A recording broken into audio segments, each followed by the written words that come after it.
Assalamualaikum warahmatullahi wabarakatuh. Saya Devi Rizky Apriliani dari jurusan Ilmu Al-Quran dan Tafsir semester 3 kelas A. Kali ini akan bedah struktur artikel ilmiah dari mulai judul sampai dengan pendahuluan. Dikarenakan metode penelitian pada artikel yang saya gunakan berada pada pendahuluan.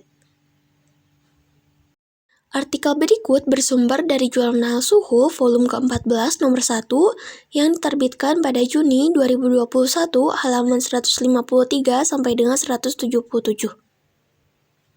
Judul dari artikel ini adalah Potret Fenomena Tahfidz Online di Indonesia, Pergeseran Tradisi Menghafal Al-Quran dari Sorogan ke Virtual. Ditulis oleh Herianto dari Institut Agama Islam Negeri Pekalongan, Jawa Tengah, dengan email herianto@iainpekalongan.ac.id. Bagian yang pertama adalah abstrak. Pada artikel ini, abstraknya ditulis dalam 3 bahasa. Yang pertama dalam bahasa Indonesia, kemudian ada kata kuncinya juga dalam bahasa Indonesia. Yang kedua dalam bahasa Inggris. Kemudian ada pula abstrak yang dalam bahasa Arab. Mari kita lihat ada apa saja pada bagian abstrak. Pada bagian abstrak, di artikel ini yang pertama ada latar belakang. Pada artikel ini latar belakangnya ditunjukkan oleh kalimat berwarna pink, yaitu dari kajian ini menyoal fenomena tren menghafal Al-Quran sampai dengan kata Android. Selanjutnya ada metode penelitian.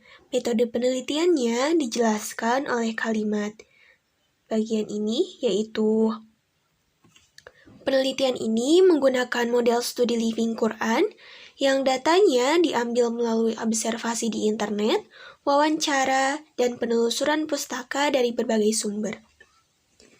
Selanjutnya ada tujuan penelitian.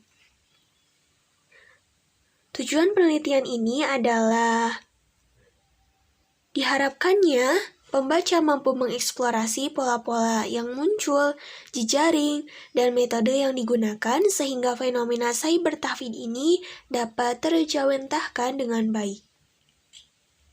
Selanjutnya dalam bagian abstrak pula terdapat hasil dan kesimpulan dari artikel ini. Ditunjukkan oleh kalimat hasil kajian menunjukkan adanya pergeseran otoritas sanad dalam praktik tahfidz online. Proses talaki dalam pendidikan tahfidz tradisional menjelma menjadi talaki virtual. Guru dan murid tidak harus bertemu secara langsung dalam menjamin otentisitas Al-Quran yang dihafalkan. Tradisi menghafal Al-Quran melalui media internet ini telah memunculkan realitas baru dalam konteks living Quran, yang penulis sebut sebagai e-living Quran. Yang terakhir ada rekomendasi atau kontribusi keilmuan. Ditunjukkan oleh kalimat, jika living Quran mengkaji komunitas yang hidup di tengah masyarakat dalam dunia nyata, maka e-living Quran adalah model studi Al-Quran yang menyasar masyarakat maya melalui komunitas-komunitas online.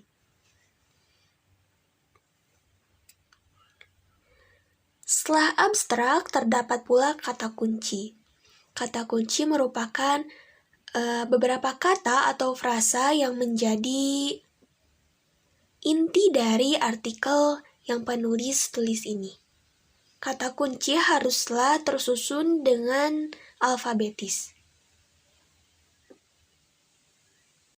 Selanjutnya, struktur artikel ilmiah yang selanjutnya adalah pendahuluan.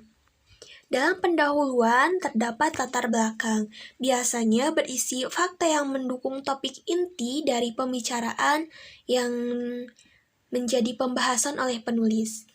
Pada artikel ini, latar belakangnya terdiri dari 3 paragraf, cukup panjang, yaitu ditunjukkan oleh paragraf 1 sampai dengan paragraf 3. Selanjutnya, setelah latar belakang, terdapat penelitian terdahulu, yaitu penelitian-penelitian yang sudah ada sebelum penelitian ini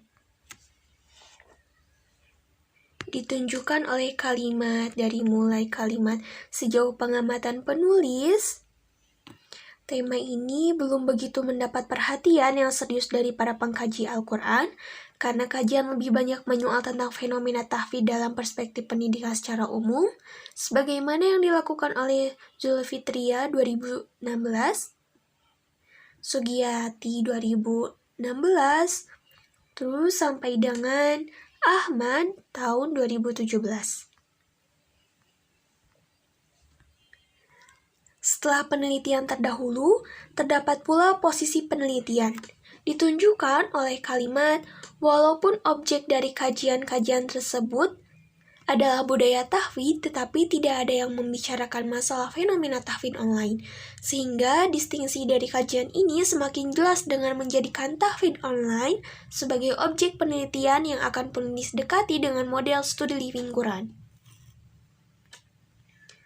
Selanjutnya, saya rasa ini adalah latar belakang dari penelitian ini.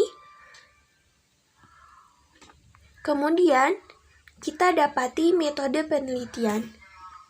Metode penelitian dalam artikel ini ditunjukkan oleh kalimat, untuk itu riset ini akan menggali data dari lapangan secara langsung melalui teknik observasi, dokumentasi, dan wawancara terhadap para responden yang relevan dan otoritatif. Kemudian sampai dengan kalimat media sosial yang dapat ditelusuri.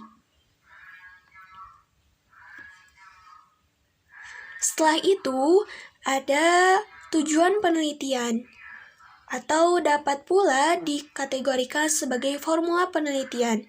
Ditunjukkan oleh kalimat, kajian ini diharapkan mampu memotret dan mengeksplorasi berbagai model dan metode tahfidz online di Indonesia dengan pendekatan Living Quran selain sebagai model studi Al-Quran. Living Quran juga lazim digunakan sebagai pisau analisis sekaligus. Dharma Laksana dan kawan-kawan 2019 halaman 140.